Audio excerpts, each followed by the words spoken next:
nessa aula prática, né, nós vamos, primeiramente, fazer uma breve introdução, então, sobre os aspectos práticos do ensaio utilizando a técnica de radioligação, e também vou falar da preparação do material, já considerando, então, este experimento que nós vamos fazer, tá?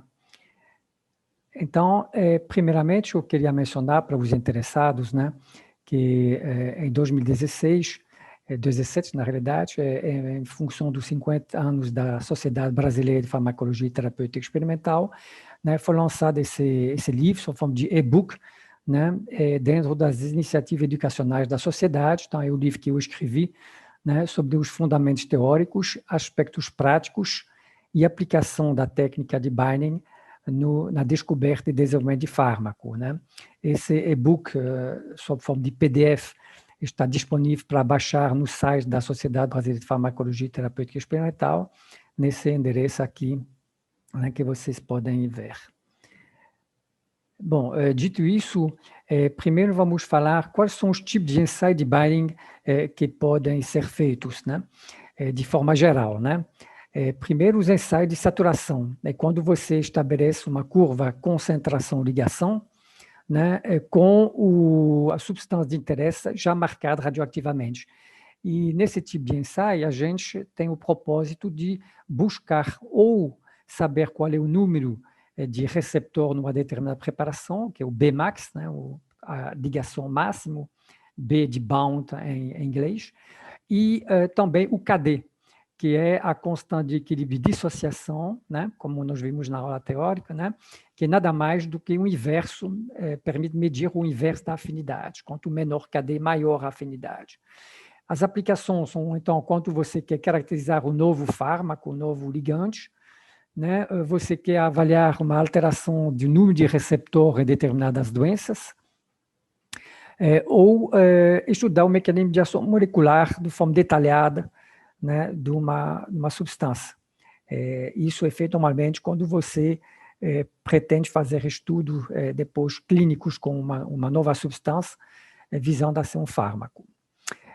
Segundo tipo de experimento são os ensaios de competição, esse tipo de experimento que a gente vai fazer hoje, que visa avaliar o KI, que é nada mais do que o KD, de uma substância não marcada radioativamente, né? E o I significa que foi obtido através de um experimento de inibição ou de competição. Então, a grande aplicação dessa técnica é no screening farmacológico, quando a química sintética, a química medicinal fornece uma grande quantidade de substância a ser analisado quanto à sua afinidade para um determinado receptor. Então, essa técnica de binding com os ensaios de competição se presta muito bem a esse tipo de finalidade. E, finalmente, podemos ter ensaios mais sofisticados de cinética, que nos permite avaliar diretamente ou indiretamente, alcançar valor de constante de velocidade de associação ou de constante de velocidade de dissociação, respectivamente K plus 1, K minus 1, e como aplicação é quando se deseja, então, estudar com maior detalhamento o mecanismo de ação molecular de uma substância, geralmente já quando há um interesse forte naquela substância, entre outros, né, medir o tempo de residência dessa substância no receptor, um conceito mais recente que é muito interessante. Bom, rapidamente, o conceito do ensaio de competição, né, vocês têm, então, num determinado tubo, um radioligante, que você escolheu porque é um bom marcador de um tipo de receptor, mas o receptor vai formar um complexo fármaco-receptor marcado radioativamente, portanto, que é possível de ser quantificado dentro de um fotômetro, um espectrofotômetro adaptado para a medição de radioatividade, né? Depois, em tubos ou em poços subsequentes, você vai adicionar concentração crescente do competidor, né, que é a substância que você acha que atua no mesmo receptor, mas a substância não é radioativa, mas ela vai competir para ocupar o mesmo receptor, formando um complexo fármaco-receptor, E à medida que a concentração desse competidor aumenta, pela lei de ação das massas, nós vamos ter um deslocamento desse complexo marcado radioativamente para formar esse complexo. Portanto, se à esquerda aqui nós temos uma representação gráfica na ordenada da radioatividade, por exemplo, da contagem de CPM, né, da radioatividade do complexo fármaco-receptor, consideramos 100% o tubo onde não há competidor nenhum. Claro que aqui já estou falando de ligação específica, tá? Depois, na abscissa, vocês podem ver uma escala logarítmica onde aumentamos a concentração do competidor, né? Por exemplo, de 10-11 molar até 10-5 molar, e aí vocês podem ver uma curva em forma de sigmoide, né? E aqui só representa duas substâncias diferentes.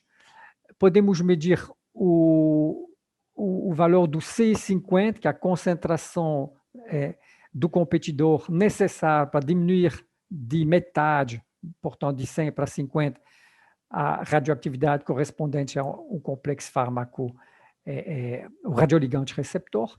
E aí nós podemos ver que essa curva aqui da esquerda, então o C50 menor, então 10-9 molar, que será 1 nanomolar, 100 vezes menor do que a segunda curva, que será o competidor número 2, que precisa de maior concentração para conseguir competir.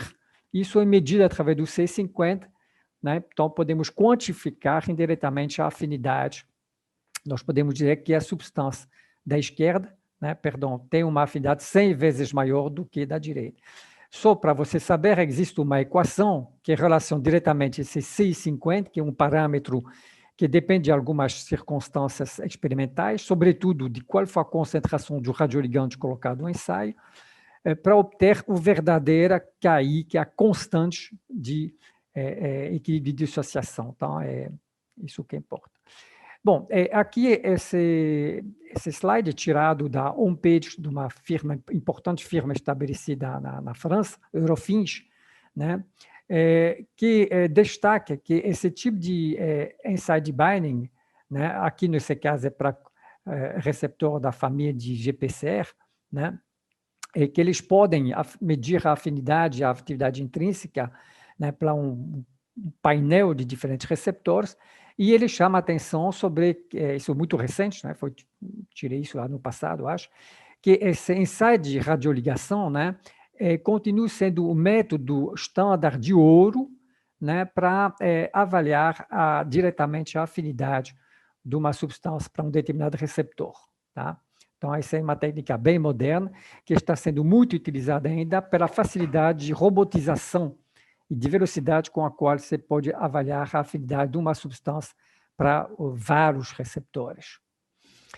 Bom, qual é o radioligante que vai ser usado? De forma geral, né, nós vamos considerar que se usa o fármaco marcado com trício, porque a atividade biológica é igual da substância não radioativa, então isso é muito importante, e talvez ainda seja uma vantagem em relação aos marcadores, os ligantes fluorescentes, né, que estão crescendo para evitar os problemas de radioatividade, mas é claro que à medida que você modifica a estrutura da sua substância para ter um grupo fluorescente, você pode ter uma alteração da atividade biológica e deve ser, então, cuidadosamente estudado.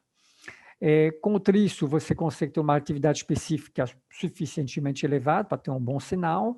Essa atividade estável por meses dentro das condições óptimas de armazenamento no freezer.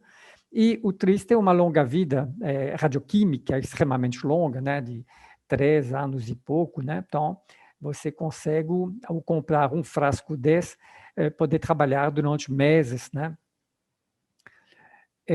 Bom, um ponto importante é a determinação da ligação não específica. Bom, em binding, como em qualquer outra medido, né, geralmente você tem uma medida total, bruta, da qual é retirada algum valor basal para se obter a medida que caracteriza o fenômeno. É só você lembrar, por exemplo, faz uma medição qualquer de absorbância, né, você vai subtrair o branco, né, que é a absorbância devido simplesmente ao próprio meio, né, a cuba, né, para obter o valor da absorbância que corresponde à concentração da substância que você deseja medir.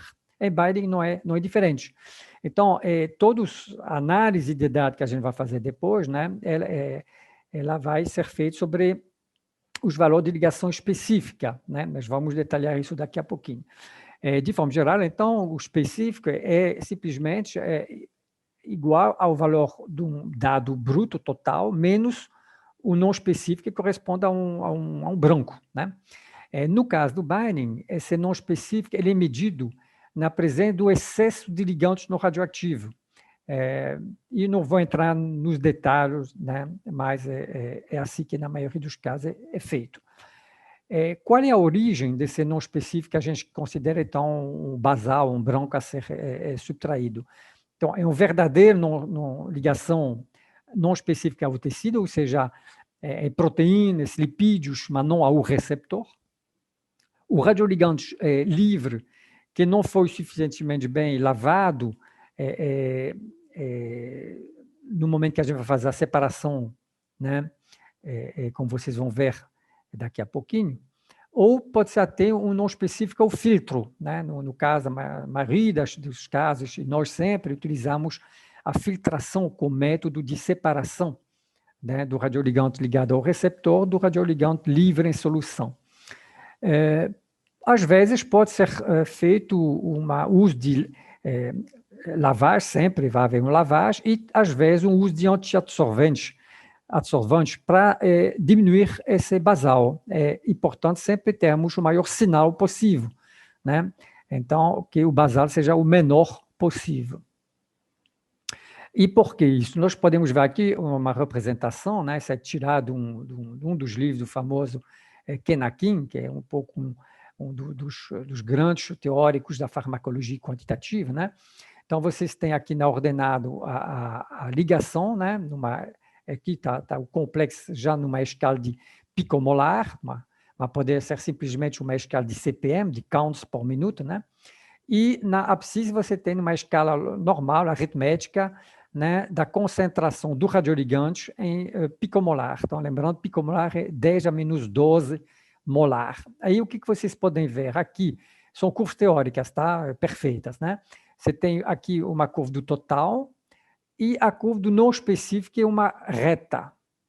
Então, ao subtrair os valores dessa reta ponto a ponto da curva total, você vai obter uma hipérbola,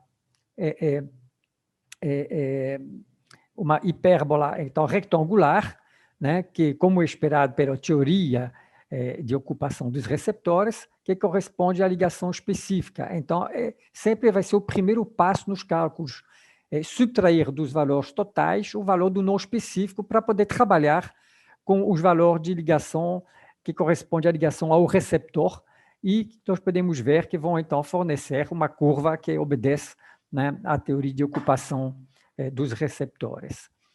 Bom, então, depois dessa introdução mais geral, nós vamos agora passar a detalhar o protocolo experimental do experimento que nós vamos fazer, né, hoje. Então, vou falar, então, desses 9 pontos em seguida, né? Então, primeiro, qual é o radioligante que nós usamos?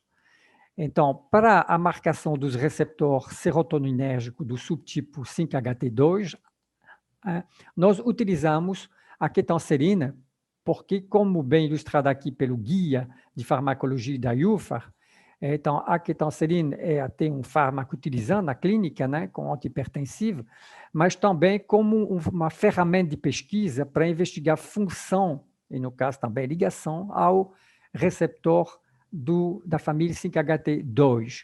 Mas cuidado, esse mesmo guia nos lembra que essa ketanserina, ela se liga também aos receptores alfa-1 adrenérgicos, né, com afinidade somente, diria, 10 vezes menor do que para o receptor 5-HT2. Então, nós vamos ter que ter o cuidado para que nosso radioligante que está sendo intriciado não possa se ligar ao receptor alfa-1 adrenérgico, mas somente ao receptor de interesse, no nosso caso, que é o 5-HT2. Bom, a escolha do tecido, né? Para melhor ilustrar aqui, né, eu vou mostrar um exemplo do ensaio onde nós queremos, né, medir a ligação a um receptor de uma outra família de receptores serotoninérgicos, que são o receptor CKHT1A. Também no laboratório a gente chegou a trabalhar com esse receptor. Esse exemplo é melhor porque nós podemos ver que, partindo do cérebro de rato, de 4 partes diferentes do cérebro, nós temos um melhor sinal, né, se a gente pegar somente o hipocampo. Veja bem aqui eu tenho a ligação específica, aqui eu tenho a ligação não específica. Então, vocês podem ver que tem uma boa diferença. Então, o basal não é elevado demais. Se eu pegar o córtex cerebral, já a situação já não é tão boa. Eu tenho maior ligação específica do que não específica, mas a diferença não é tão grande. A situação se complica se tivesse usado o estriado ou o tronco cerebral. Vocês podem ver que nas concentrações baixas eu tenho o mesmo valor de ligação específica do que de basal. Então, isso é muito ruim, né? Porque diminui a confiança, né, do dado quando tem que subtrair um alto valor de basal. Tá? Bom, aí uma vez que escolhido o tecido, no caso do receptor 5-HT2A, né, nós usamos o córtex de rato. Por quê? Porque não há vantagem clara em alguma outra parte do cérebro, e o córtex de rato nos fornece uma boa quantidade de tecido. Então, sempre é bom lembrar que esse uso foi aprovado pela Comissão de Uso de Animais de Experimentação do CCS da UFRJ, o número 05219, né? E então, o que você faz? Você homogeneiza, né, o cérebro de rato, e depois, através de um esquema que não vou detalhar aqui, de centrifugação diferencial, você vai eliminar alguns sobrenadantes iniciais para recuperar, né, um sedimento que você recupera no fundo do tubo quando centrifuga a 48.000 G durante 10 minutos a 4 graus. E esse sedimento que vai ser ressuspenso e que contém já uma preparação mais enriquecida no receptor 5-HT2A, porque você eliminou, por exemplo, núcleo, você eliminou mitocôndria, já que sabemos que esse receptor se encontra na membrana plasmática, né? Bom, em seguida você sempre tem cuidado qual é a quantidade de proteína que eu vou usar. A priori, quanto maior a quantidade de proteína, maior vai ser a contagem, então vai facilitar, vamos usar a contagem, né, pelo aparelho, mas você tem que ter um cuidado, porque acima de um certo valor você pode entupir seus filtros. Então, aqui nós temos um experimento onde nós chegamos à conclusão, com essa repetido outras vezes, que até 200 microgramas de proteína por tubo e, portanto, por filtro, nós temos uma relação quase linear. Acima de 250 já temos uma certa perda. Outra coisa, para fazer o estudo de competição que eu mencionei, nós vamos utilizar equações, né, que só são verificadas no equilíbrio para todas as concentrações. Então, vai ter que fazer, você mesmo ou ver na literatura, qual é o tempo de incubação que eu vou ter que usar. Então, aqui seria um teste preliminar, né, de ligação específica em função do tempo de incubação. Então, esse aqui é um exemplo teórico, tá?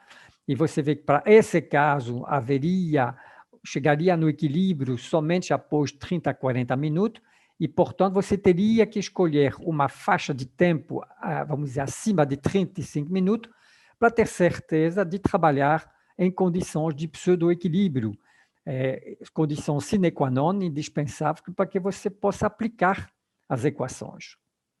E, nesse exemplo aqui, de novo teórico, né, simulação, né, de novo tirado do livro de Kenakin, você tem duas curvas de competição, competição pela mesma substância, só que, no caso da direita, depois de uma incubação de 30 minutos, que no caso aqui, né, dentro da simulação, ele previu que o equilíbrio demorava muito para ser alcançado.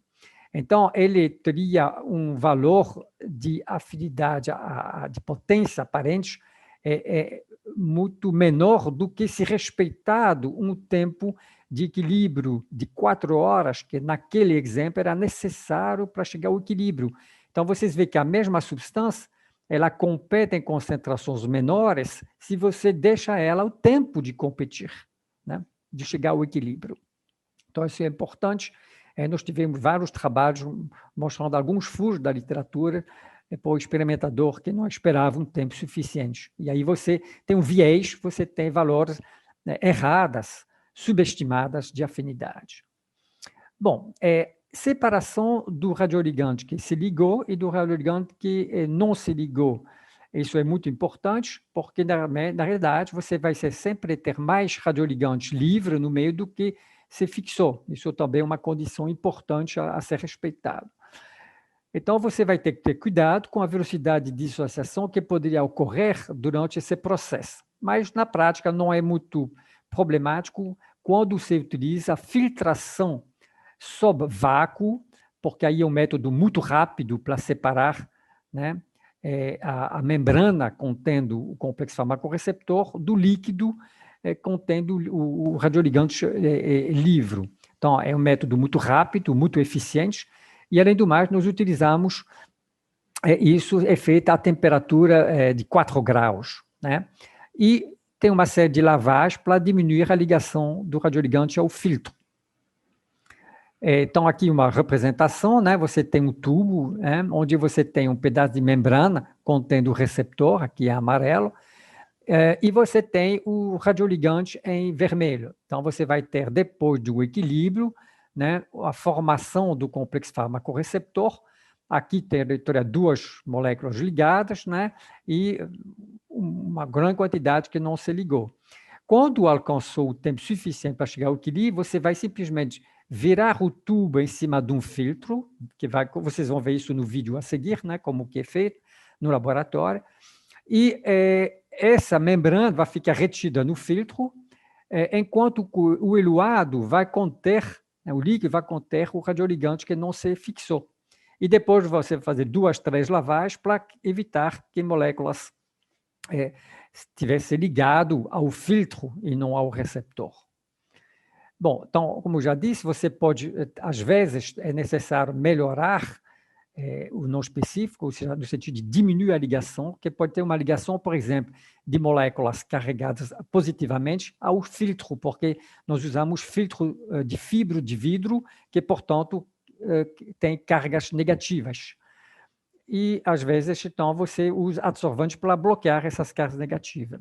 Aí você, no momento de validação, você vai verificar qual é o número de lavagem. Nós utilizamos 3, qual é o volume, né? Utilizamos 5 mililitros. A temperatura sempre a gente utiliza a 4 graus, porque em temperatura baixa você evita a dissociação do radioligante do seu receptor.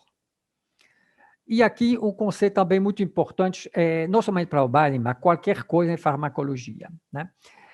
Quando você quer avaliar um fenômeno farmacológico, né, você sempre tem que se perguntar, bom, mas qual é a faixa de concentração na qual vou trabalhar? Então, preciso utilizar uma faixa de concentração suficientemente ampla para poder descrever o fenômeno, desde o início do efeito até o final do efeito. Então, aqui é uma representação de uma ligação com o radioligante, né, onde você vê que em baixas concentrações, você aumentando a concentração, começa a ter uma certa ligação, e, por exemplo, aqui, 10 exponente zero, ou seja, 1 micromolar, você tem 9% de sítios receptores ocupados. Para chegar a ocupar 90% dos sítios receptores, você teve que aumentar em 100 vezes a concentração do radioligante.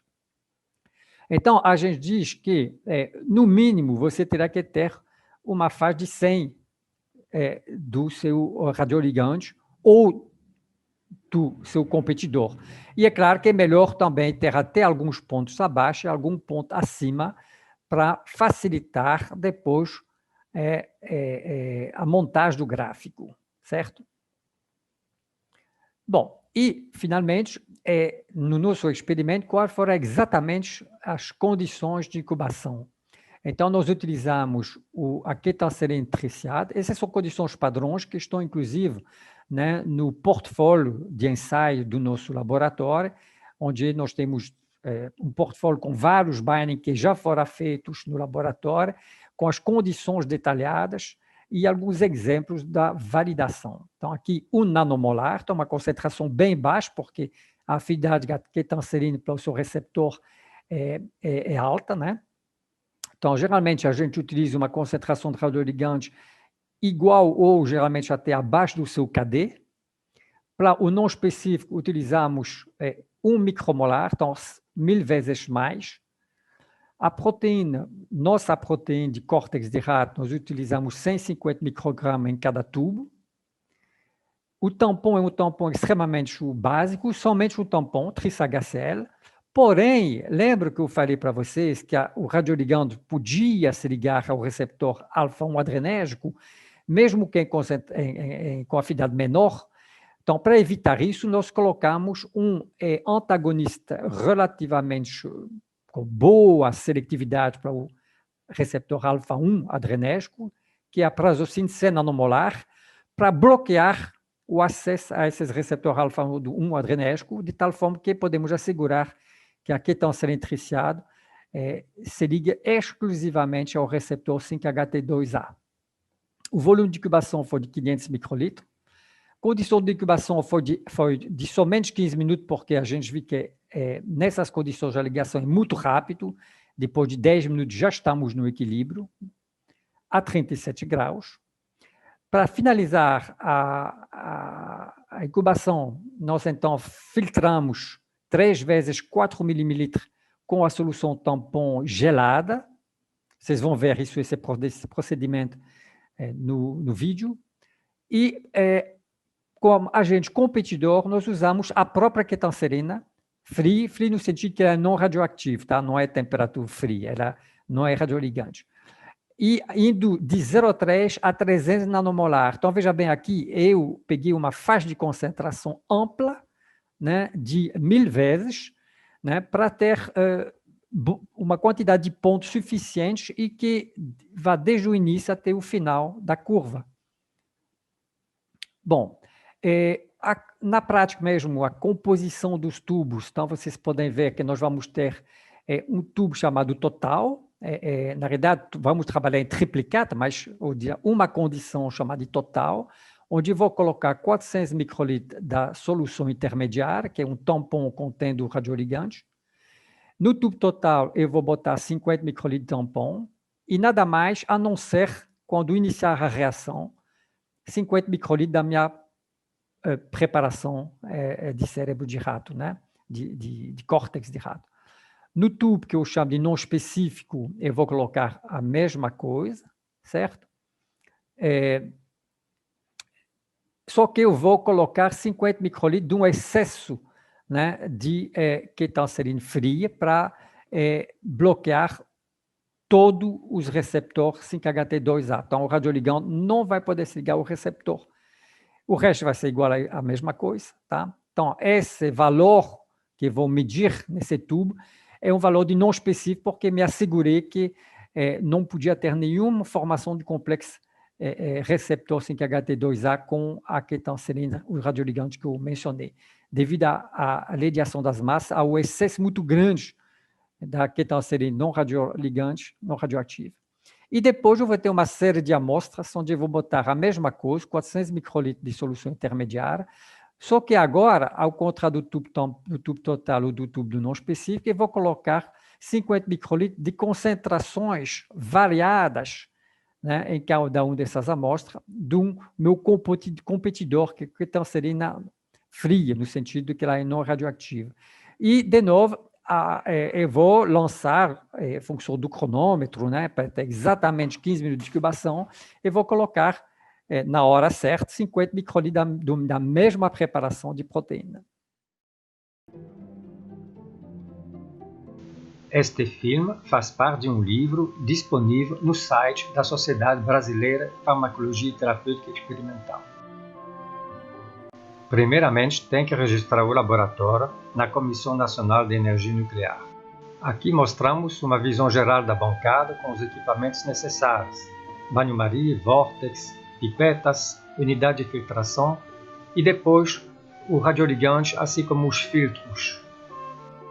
Em seguida, mostraremos os principais passos de um experimento, iniciando com a adição de proteína a um tubo de incubação, mantido no banho-maria à temperatura desejada.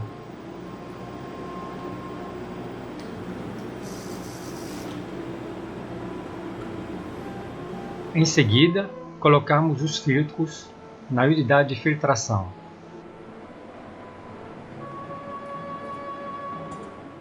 Após a incubação por determinado tempo, a reação é terminada pela adição de tampão gelado e rápida filtração a vácuo, seguida de 2 ou 3 lavagens.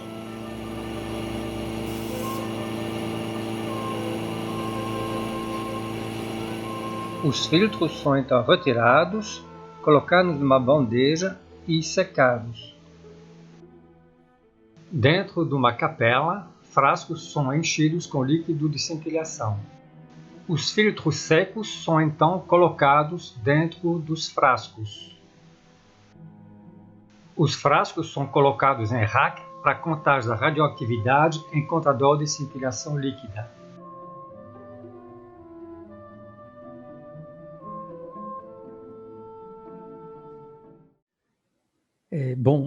Depois de ter visto, então, como se procedia toda a operação para incubação, filtragem, tratamento dos filtros e, finalmente, colocação dentro do contador de cintilação líquido, nós vamos agora rapidamente mostrar como se faz a análise primária dos dados, iniciando com os cálculos, né?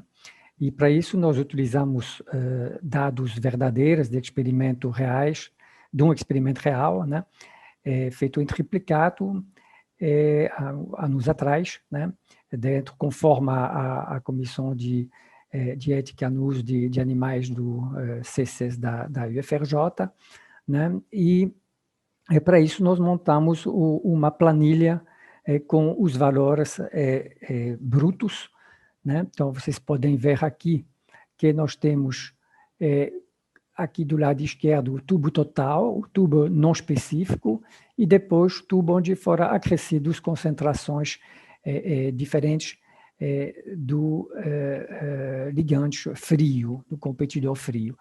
As 3 colunas marcadas de X1, X2, X3 correspondem aos valores brutos de contagem, né, CPM, counts por minuto, né? E de vez em quando vocês podem ver que algum valor está faltando, houve algum problema, né? Ou às vezes um valor muito discrepante que aí está retirado. A vantagem de fazer em triplicado. Depois nós temos, né, a operação seguinte é simplesmente fazer a média aritmética dos valores das 2 ou 3 colunas para as quais nós temos os dados, né? E depois nós vamos simplesmente diminuir esses valores de contagem total pelo valor do não específico para obter a contagem, né, da ligação dita específica, que é nada mais do que o total menos o não específico. E, finalmente, a última operação, nós vamos trabalhar em porcento de ligação, então, considerando, né, que esse valor do tubo total, onde não há presença de competidor, então esse valor corresponde a 100%, e através do array de 3, transformamos então os valores, né, em porcento da ligação. E assim sendo, nós vamos poder utilizar esses dados para ser tratados, para poder montar um gráfico, né, utilizando o software Prism, e também através de regressão não linear, obter uma análise quantitativa para chegar ao parâmetro que nos interessa, que é o C50. Bom, nós vamos agora montar um gráfico e achar o valor de C50 usando a regressão não linear. E para isso nós utilizamos o software Prism. Ao abrir, eu vou escolher aqui a opção de um gráfico do tipo XY. Aqui, para o X, já deixo o default, vou entrar um valor de X, da concentração, e vou entrar um único valor de Y, que vai ser o valor da porcento de ligação que eu calculei naquelas planilhas anteriores, certo? Então, eu vou criar, né? Eu tenho, então, uma planilha dessa, e aqui eu vou simplesmente copiar e colar, né, os dados que temos calculado nas planilhas anterior. Para isso, eu vou pegar os dados que eu já separei, certo?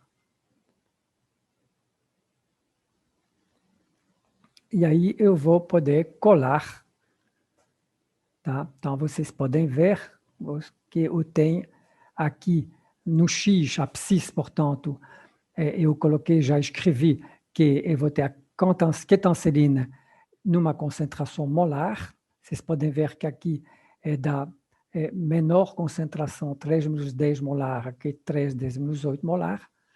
E aqui no Y, né, na ordenada, ligação em porcento. Ligação de quê? Do radioligante.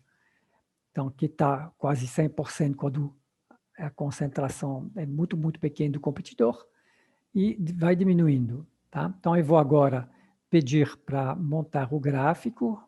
Não, antes disso, particularmente para essa equação, o programa foi pensado de tal forma que a gente tem que colocar na abscissa o valor do logaritmo da concentração. Então, eu vou ter que transformar esses valores em concentração molar no seu logaritmo. Em vez de fazer isso manualmente, através de uma calculadora, eu vou usar o próprio sistema aqui, que é bem fácil. Vou clicar em análise, vou pedir para transformar, e aí eu vou transformar o x pelo seu valor de logaritmo do x. Pronto, ele já fez. Então, eu tenho aqui menos 9,523, é o logaritmo da concentração molar. Agora, eu vou pedir para fazer o gráfico desses valores já transformados, ou seja, onde a abscissa está devidamente escrito logaritmo da concentração molar. É uma particularidade que o software, enfim, ele indica para vocês, que nesse caso, dessa equação tem que ser assim. E aí eu tenho já o gráfico montado. Inclusive, já vem carregando, né, a escrito do que na ordenada esses valores correspondem à ligação em porcento, ligação de quê? Do radioligante. E na abscissa eu tenho a concentração molar do competidor, que no caso é o próprio ketanserina não radioativa, em concentração molar, 10-10, 10-9, etc. E você já pode ver que tem uma bela sigmoide decrescente. Eu prefiro fazer uma pequena modificação dessa escala para ficar mais claro que é uma escala logarítmica. Então, é só clicar em cima e aí eu vou ter opções, né? E eu vou aqui, nessa parte aqui, eu vou escolher que o sinal menorzinho, o tico menorzinho, eu vou escolher a escala logarítmica. E aí, vocês podem ver que eu já tenho aqueles tracinhos indicando que é uma escala logarítmica. Então, por exemplo, aqui 10-9 molar, aqui eu tenho 2, 10-9 molar, 3, 4, 5, e aqui vai chegar a 10 menos 9 molar, ou seja, 10-8 molar. Isso fica logo mais fácil de visualizar que é uma escala logarítmica.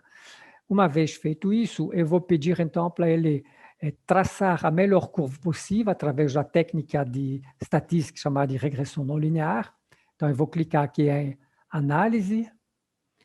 Eu vou, como eu estou numa análise de x, y, eu vou fazer uma regressão não linear.